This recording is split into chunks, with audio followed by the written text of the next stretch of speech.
क्या कर रहा है? एक त्रिभुज, तो ये वो त्रिभुज बनाइए। जैसे जैसे कहेगा वैसे वैसे करना है। ठीक है, इतने पर बनाते हैं। एक त्रिभुज कहा तो एक त्रिभुज बना लिए। ठीक है, एक त्रिभुज, तो एक त्रिभुज बनाए तो इसका नाम देंगे। नाम दे देते हैं ए बी सी। क्या नाम दिए? A B C. यदि एक त्रिभुज के दो कोण, कै कोण? हम लोग जानते हैं त्रिभुज में कै कोण होता है। तो दो कोण हम मान लेते हैं, वही कोण यह लेते हैं, एक कोण यह लिए।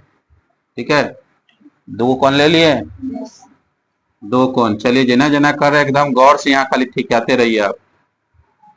अब क्या कर रहा है? दो कोण उनके अंतरित भुजा।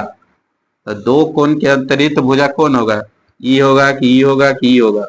तीन भुज में क्या भुजा होता है? तीन होता है ना। तो भुजा कौन होगा? अंतरित भुजा ई होगा कि ई होगा कि ई होगा? ई होगा। ठीक है, कौन होगा? बी और सी वाला भुजा होगा। ठीक है, इस दोनों कोण के अतिरिक्त भुजा कौन होगा? B C. दो कोणों के अतिरिक्त भुजा कौन होगा? B C. दो कोणों के अतिरिक्त भुजा कौन होगा? B C. चलिए, आपको दिखा रहा है दूसरे त्रिभुज, दूसरे त्रिभुज। एक और त्रिभुज कह रहा है, एक और त्रिभुज बना लेते हैं।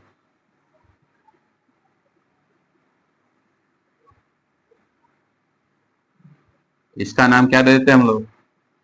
P P Q R. इसका क्या नाम दे दिए? P Q R.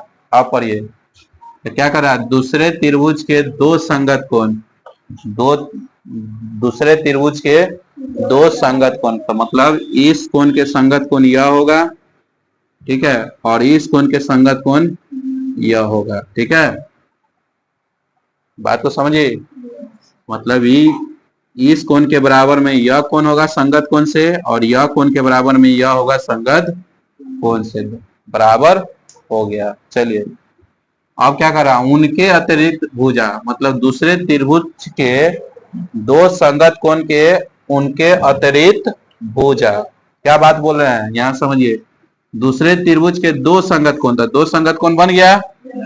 अब क्या कर रहा हूं? उनके अतिरिक्त भुजा, मतलब इस संगत कोण का अतिरिक्त भुजा कौन हुआ? क्यू और आर हुआ। बहुत अच्छा। क्या हुआ? क्यू और आर। भुजा क्या है? बराबर है।